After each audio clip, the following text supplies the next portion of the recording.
All right, welcome back. Continuing with our discussion on the introductory segments relating to our course, we had come to an understanding up until now that over a longer period of history, there seems to have been a very distinct evolution of how we've been organizing ourselves politically.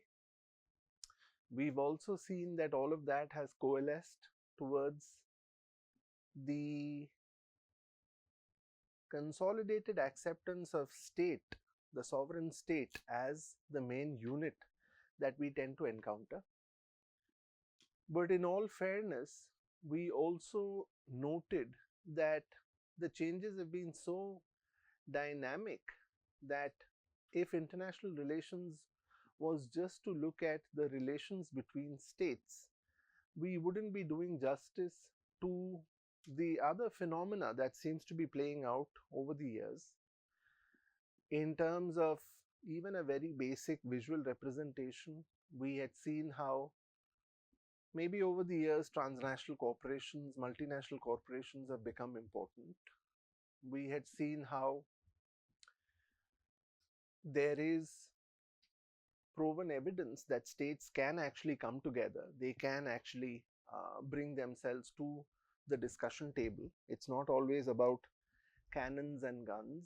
It could also be about discussion on combating transnational crime. It could be a discussion on arriving at some understanding on whether we need to have a global effort at improving our environment. It could be some kind of effort at putting together protocols on how we use civil aviation, on how we use shipping. So there could be various spheres in which states seem to be dealing with each other. We had also seen that there are interesting developments even in terms of the importance that international law has, right? So when we briefly alluded to the International Court of Justice, the idea was that now, unlike earlier, when I could say that, whatever I do within my state is something that is of my business and nobody else has any business to, keep a check on me. And now you cannot get away with that.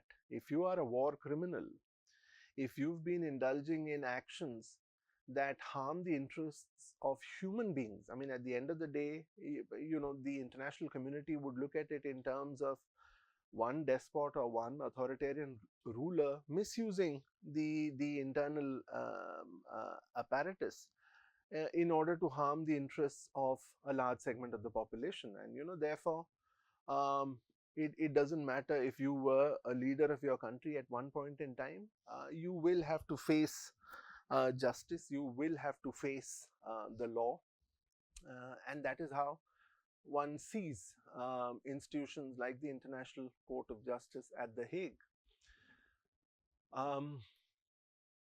Do countries always follow?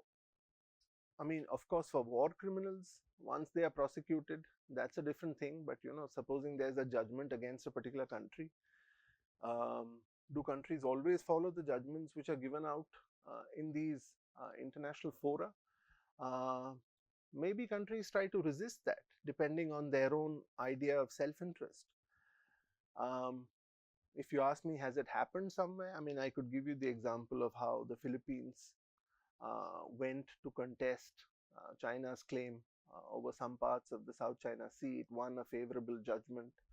The Chinese participated in the process, but eventually said that, it's difficult to accept the judgment because they had some grievances with how the jury was constituted. And they basically said, I mean, of course, don't want to get into the legal aspects of that, but they basically said that, because of the presence of Japanese jurists and because of the kind of animosity historically China has had with Japan, they felt that the judgment was anyway going to be not in favor of them, right?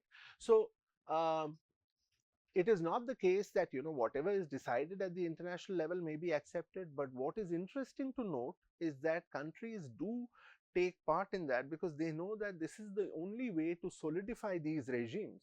Now tomorrow, if they would want to push a case in order to have some kind of issue highlighted for justice, they would still need to go to these institutions. I mean, at least till the time these institutions are there, of course.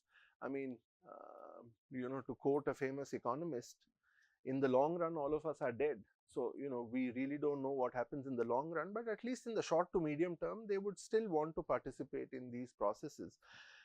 Would they want to continue to defy these judgments ab initio until infinity? I don't think so, right? Maybe they oppose it on a case-to-case basis, but overall they might still want to participate because they know that at the end of the day, their own credibility comes into question. I mean, if you are somebody who's participating in an international organization and then, every year you go there and say that I don't want this judgment, this is not in my favor, after a couple of years, people will not take you seriously. That is an aspect of behavior that we witness in the international community, right? So if you are a state that constantly refuses to be part of, say, some international agreement relating to non-proliferation of some kind of weapons, and if you keep defying the international community, then you end up possibly being like North Korea, where whatever you say would not command that kind of a believability in the international community. I mean, you do it for a couple of times,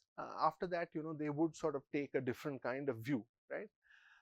So states would also not want that to happen. Everybody wants to be seen to be a credible kind of an actor, right? So it doesn't matter if the government changes, right? So even if it's India and the government changes from one party to the other, the next party will not come and say that, okay, all the last set of agreements are being cancelled, because the government of India as a sovereign authority has committed to something previously, and the next party that comes to power has to uphold that. That is what brings you credibility. So in terms of even institutions, and I think if you are mapping the portions that I've just elaborated, you would have reached the third quadrant where we were looking at the International Court of Justice, and the point being that one should not simply trivialize or dismiss these institutions, because there would have been years and years of effort that allowed many of these international legal regimes to come into effect. The fact that there is an understanding on what kind of intervention should be made to maintain peace. Then you have arms like the UN peacekeeping force or some other kind of sanctions that institutions are able to arrive at in order to proscribe some kind of behavior, right? Proscribe as in to stop, not to allow that kind of behavior to continue, right? So these are evolving, right? So we've really seen all of these institutions coming up in the course of the last 4 to 5 decades, and it's quite promising that at least in terms of what might have been a conventional understanding that states are only concerned about themselves and they are only interested in their internal security, external security, assuring freedom inside and so on, but they seem to be also working together in order to ensure that there is a clearer understanding on what freedom looks like for the larger segment of humanity, right? So, and also the last quadrant, if you remember, I was talking of non-state actors, and the example, of course, was of a certain individual that emerges to be again responsible for tremendous loss of lives. Talking of September 11, and the fact that you're dealing with non-state actors for the first time. It's not a country that you can go and attack in response, but it is a way of thinking that in a way tries to undermine what the international community tried to come to all of these years, right? So it is in that context we were discussing that the dynamics that we want to study in international relations goes beyond just looking at state to state relations, but also all of these dynamics. The fact that there is something to be studied about how trade is to be operationalized between states. Can everybody simply go on deciding the rules as to I would charge a tariff of 10% from Sri Lanka because I like Sri Lanka, and I would charge a tariff of 40% from Botswana or wherever. I mean, of course, this is not a qualitative statement, but just to tell you that it cannot be whimsical. right? So there has to be some kind of understanding that every state should treat the other state in terms of rule making and regimes, whether it's a trade regime or whether it's an international law regime. There has to be some predictability, right? So we had come to an understanding that international relations would then go beyond simply looking at only a state to state understanding to a spectrum of other instances that tend to come up. We had also introduced a basic kind of summary then for what might be the various approaches that exist in order to understand what's happening in world politics, right? So in terms of, say, for example, realism, we would have a certain view that states and security is the only thing that matters in the world, right? Security as in military security, and your core interest is to accumulate more and more power, right? And that is what realists would have us believe. Certainly that's not the last word. Like we were discussing, there would be a host of approaches.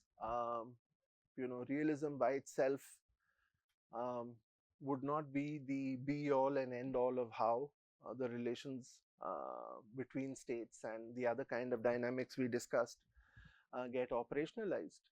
Um, Liberalism would sort of privilege the role that trade, the role that economic interdependence has uh, on how relations between states can develop. So if you look at a lot of liberal scholars, they would say that what is it that you want to achieve through accumulation of power and military capability? You want to sort of achieve a steady source of resources, etc. You could do the same by simply pursuing trading relations. Um, this we had briefly given the example of the logic of comparative advantage, that over the years what we have seen is that unlike in the past where the world would have been less connected, today, you know, sitting here in IIT, I might be able to use the Alibaba platform, which earlier was a B2B platform, but now is a B2C platform, to order things possibly at the most competitive rates that I can find. I need not sort of worry about reinventing the wheel every time. Whoever is selling me something cheaper, I would rather focus on buying it from them, and whatever I do best, I would focus on making sure that I'm able to sort of sell it to the international market. And with these comparative advantages, I am able to accumulate over a period of time a certain advantage in terms of my core comparative advantage. Neo-realism, again, briefly alluding to that here, they would say that, well, you could say that, trade allows you to have some kind of a peaceful relation. Fair enough. I mean, the obvious example is that, you look at India and Pakistan, and one characteristic feature is that we don't trade with each other. We don't invest in each other, right? Whereas if you look at another adversarial relation, US and China, they might be at the other end of the ideological spectrum. They may not be appreciative of each other's economic policies, they may not be appreciative of each other's human rights records, they may not be appreciative of each other's foreign policy, but they seem to be trading so much that, that is the most characteristic feature of the US-China relationship. And that has allowed them to even surmount maybe some blocks that they might have about, one being a communist power and the other being the epitome of what capitalism looks like, right? So you're able to surmount all of those. I could go on with other examples. You look at the European Union. I mean, these were countries that possibly fought some of the bloodiest wars that human history has seen. If you look at the early 20th century, France, Germany, Italy, all of these guys, they would have been in serious contestation, in serious wars, but cut to a 30-year, 40-year timeline, and you find that the most characteristic feature of the European Union today is what? Is a common currency, is a Schengen visa regime which allows anybody to travel freely across all of these places. I mean, if I had to think of it in terms of a purely jingoistic, nationalistic view, I would say that, I will not surrender my currency, and, the Deutsche Mark is the final word as far as German nationalism is concerned, or the French franc is the final word as far as French nationalism is concerned, or whatever might be the currency. They are now quite acceptant of the fact that, well, yes, the euro works, right? The logic of trade works. It creates efficiencies, movement of labor from one part of Europe to the other. It allows for, wherever cheap labor has to be found, it allows for wherever good cost and pricing factors are able to play out, it allows for all of those to play out. And despite the history of wars that you see, and I'm talking of 2 world wars, mind you, I mean, when I compare that to the fact that, in the subcontinent, we still have been unable to create that kind of an economic dynamic, then it becomes obvious that, yes, liberals have a point, right? So it's not always the case that, military power, capability, all of that is what determines the outcomes that you see. So neo-realists would say that, well, yes, there is some semblance of reality to the fact that, yes, economic interaction, trade, commerce, movement of people, all of this creates some kind of dynamic which is amenable to peaceful outcomes. But they say that, look, at the end of it, all of it is playing out in the context of a superstructure under which states find themselves in.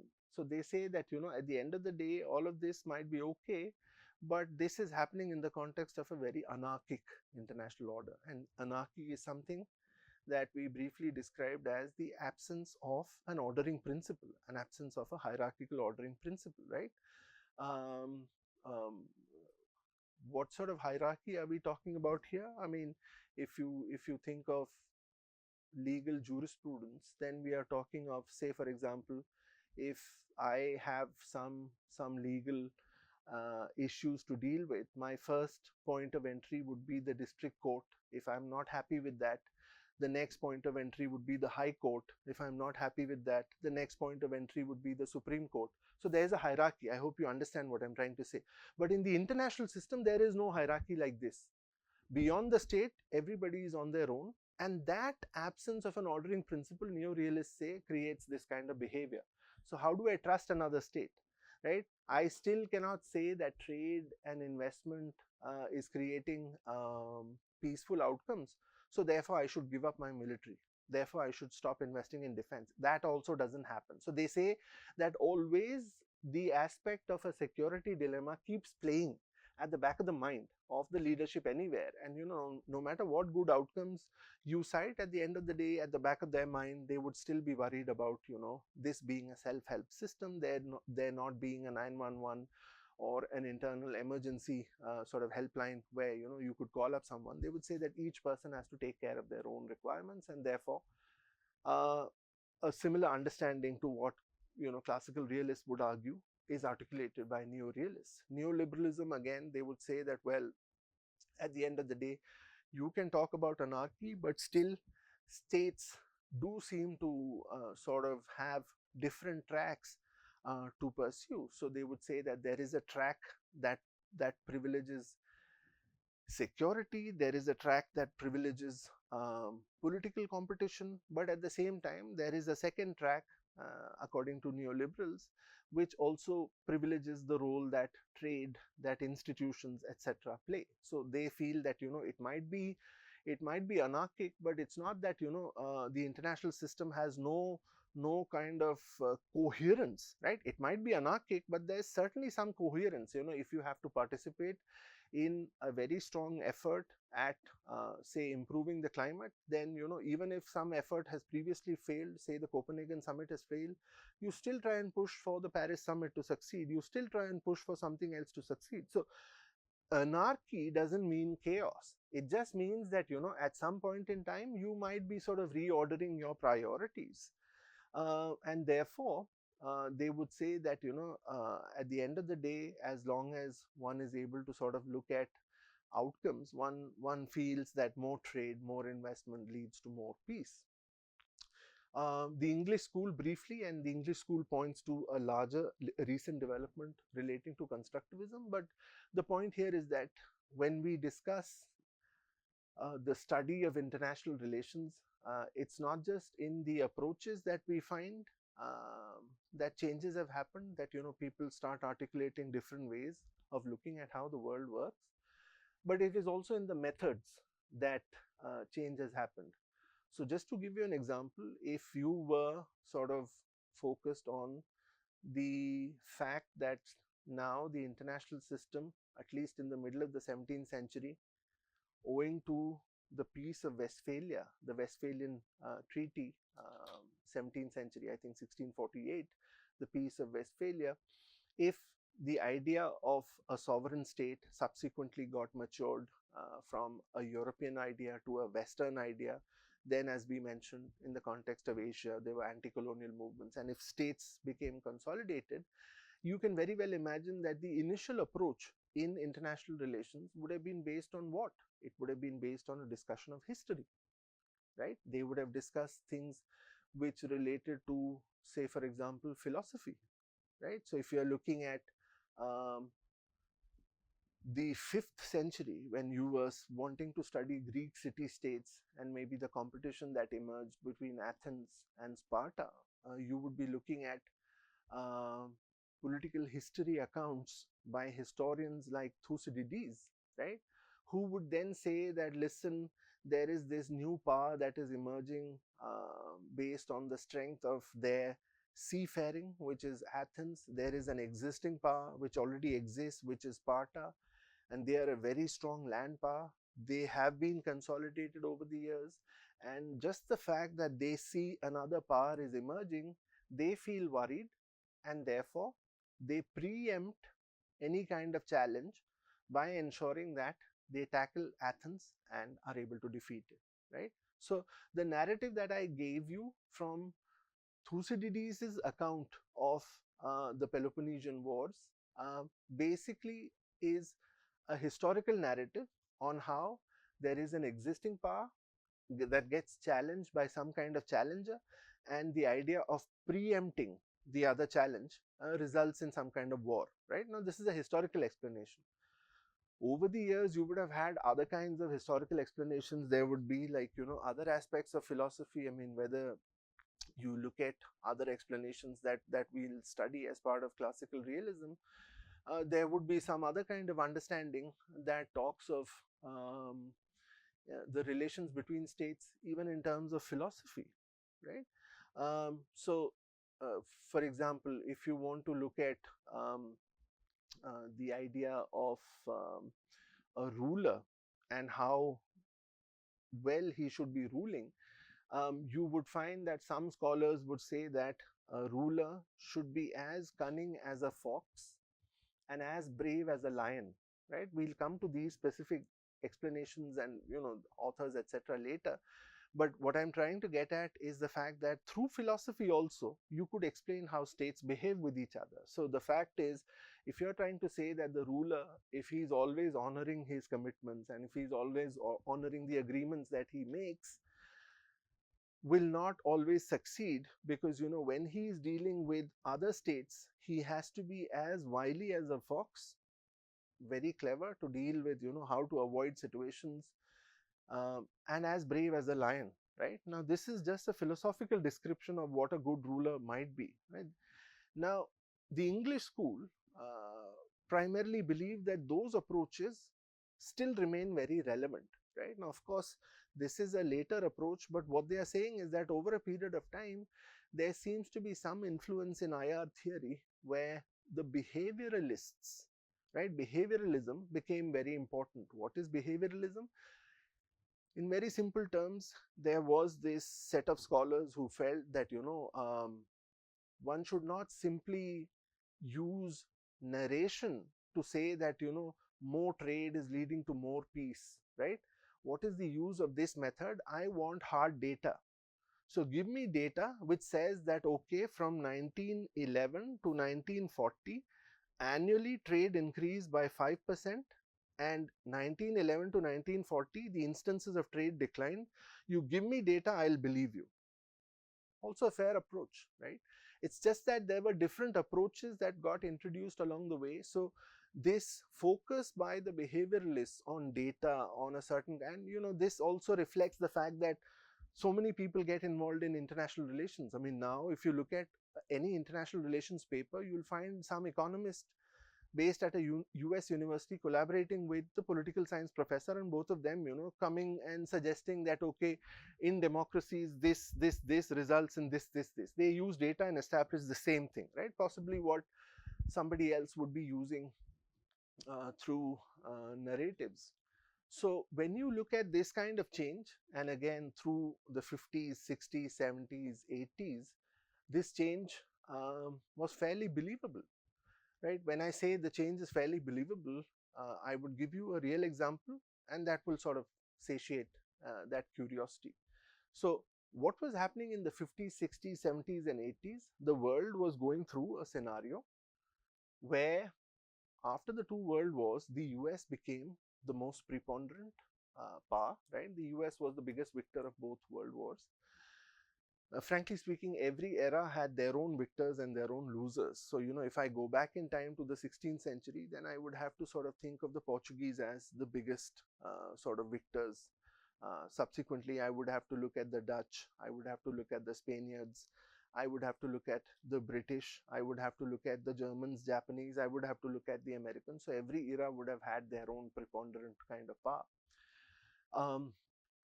If IR as a discipline, a young discipline, sort of emerges through these changes, it also witnesses the fact that, at the end of two world wars, you have a very strong preponderant power in the form of the US. But gradually, you also see that the US faces some kind of challenge from the Soviet Union, and it's playing out pretty much through the 60s and 70s and 80s, a time which we describe as the period of the Cold War, right? So you can very well imagine that for anyone who might be doing a PhD at that time, anyone who belonged to any political science department, IR department in the US, for them, the vantage point or the optic through which they look at the world would have been through the lens of Cold War rivalry, right? So for them, they wouldn't be looking at the beauty of the WTO that was to come later. They wouldn't be looking at the fantastic performance that regional trade agreements, preferential trade agreements have on peace later. For them, their immediate evidence was the war that happened previously, and subsequently the kind of victor that emerges, subsequently the kind of competition that emerges. So for a lot many of them, the view, and that's why whenever we discuss international relations, a large segment of them would still be overwhelmed by that realist kind of an understanding, because for them, the theses that were churned out through the 50s, 60s, 70s, 80s would have been through that optic only, right? It's only maybe subsequently that, the PhD research moved into the direction of how useful institutions are, how they can mediate war, what influence they have on interstate relations, what are the outcomes we finally see. So when we see these developments and these approaches, we are able to sort of maybe have more clarity that even methods would have evolved. So earlier, what rested on narration, what rested on history, what rested on diplomatic history accounts, what rested on philosophy, would now be resting on economic data and approaches that come nearer to the political economy approach. So that is what the English school was trying to challenge. They said that that by itself is not enough. One has to have a holistic understanding. I mean, if you are trying to understand US-China relations, then simply by looking at trade data alone, you cannot sort of make a holistic case. You also have to look at the accounts that Thucydides provided regarding an emerging challenger and a power that was already set, right, in terms of Sparta. So they would say that that is equally important, and fair enough. You have today so many accounts that talk of the US-China relationship in terms of a Thucydidean trap, right? Anybody who has come across that word while reading through some IR article about competition between the US and China would inevitably have come across this word Thucydides, of course, attributed to the author, and the Thucydidean trap, which basically means that, here is China In the last 30 years, there were some far off place in Asia, which, at one point in time would have been described as the Far East. And now, in the span of 30, 40 odd years, they have gone on to challenge the biggest victor that emerged from the two world wars.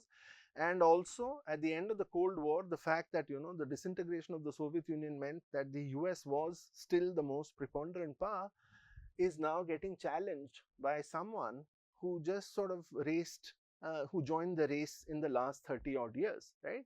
So if you look at Chinese economic growth rates, frankly speaking, 78 is when they start off with reforms, and the performance that we see today is the culmination of their economic growth strategies through the 80s, 90s, the turn of the century, and the recent 10-15 years. So we are basically looking at the last 4 odd decades. Now this is a serious challenge, and this mirrors exactly the scenario that Athens presented as an emerging seafaring power at that point in time, just wanting to challenge an already established power in the form of Sparta. And the fact that the Spartans ended up with a preemptive kind of war in order to check that challenger is the narrative that we are told might happen, right? So I mean, whenever you read accounts of what the US is trying to do, are they trying to get into a preemptive kind of a situation? What is it that they're trying to do in Southeast Asia? Why did they withdraw from Afghanistan? Of course, these are strategies that they also consciously took up. They knew that their absence from East Asia had created some kind of vacuum, which is why in the last 3 to 4 decades, there is a very strong influence that China has in the region. They knew that by focusing attention on Iraq, by focusing previously on the Gulf Wars, they seem to have moved away from this area, which is why under President Obama, they reintroduced the strategy, which was called as the pivot to Asia strategy, right? So they come back there. Now, all of this is leading to something, right? When we talk of US presence in different places, so, the US being a superpower would have a presence in different parts of the world, right? So if you can visually imagine the map of the world, Japan, Okinawa, they would have a military base, right? You come further down towards Korea, South China Sea, I am sure they would have some kind of presence as in the past, maybe of course based in South Korea, but subsequently of course now through warships, etc., that are patrolling in that area. You come further down to the Indian Ocean region, Diego Garcia, all of that, they would have some kind of presence here. You move further towards the Persian Gulf. I mean, all of those countries in the Persian Gulf, they are fairly well aware that, of course, there are countries like Qatar whose defense itself depends upon the kind of military security that the US provides in that area, but they have a presence there. And then you go to other parts of the world, and I mean, of course, the Western Hemisphere is under their sway in any case, but I've just described to you the kind of sway they have. This kind of influence, right, this kind of military presence, whether it's the Indian Ocean, whether it is the Persian Gulf, whether it is the East China Sea, South China Sea, gives them tremendous ability at war making, right? According to some accounts, if the US faces any kind of challenge to any of their assets, literally using the kind of technologies they have, they can, wipe out that part of the world in maybe 10 to 20 minutes, right? With all of the technologies they have, space, naval, land, etc., right? So this is the kind of power that they wield. Now, all of this ultimately is now being sort of built up in a narrative that they are now facing a challenge from a rising, very strong kind of contender. And what might their strategy be? So anybody who's read Thucydides automatically would think that there can be some kind of preemptive action, right? So what I'm saying is that, there are other scholars who believe that simply looking at data would not be enough. You would have to look at narratives, would have to look at political philosophy, you would have to look at diplomatic history, etc. And following from that, constructivists, they strongly believe in the power of ideas. right? So the constructivists, they would suggest that anarchy is what states make of it, right? And I'm quoting not a sentence formulated by me, but formulated by one very strong constructivist scholar called Alexander Wendt, who articulated it in this way: anarchy is what states make of it, right? So till now we thought of anarchy as lacking that ordering principle, right? Anarchy means that there is no ordering principle, but Alexander Wendt argues that, well, it might be the case, but anarchy at the end of the day is entirely what states make of it. If you want to cooperate, you can very well cooperate, right? So if you think of the European Union and the theater there, if you want to think of it as anarchy, if you want to think of it as chaos, if you want to think of it as hyper nationalism, if you want to think of it from the fascist Nazi kind of a point of view, you might have your own conclusions. But if you want to think of it from the point of view of the European coal and steel community that initially coalesced their interests as an economic unit, subsequently improving in terms of the institutions that they were able to put together, whether it was the European Central Bank, whether it was the EU itself, whether it was the currency euro, whether it was the Schengen visa area, whether it was the European Parliament, whether it was the common security and defense policy. I could just go on naming the kind of efforts they would have brought to play in order to make sure that anarchy can also result in such cogent, coherent kind of institutions that have a pretty strong ability to survive whatever any realist might say, right? So it is not that there is only one singular view on looking at what's happening, right? I sort of described a spectrum of theories and approaches here. We'll get into the details um, certainly in the coming days and weeks, but I thought we should also cover then what each of these theories that I just explained along with examples, what each of these theories purportedly tries to do. So if you look at the definition of what a theory is, right, a theory is a collection of statements that propose causal explanations of phenomena and meet a certain criteria, right?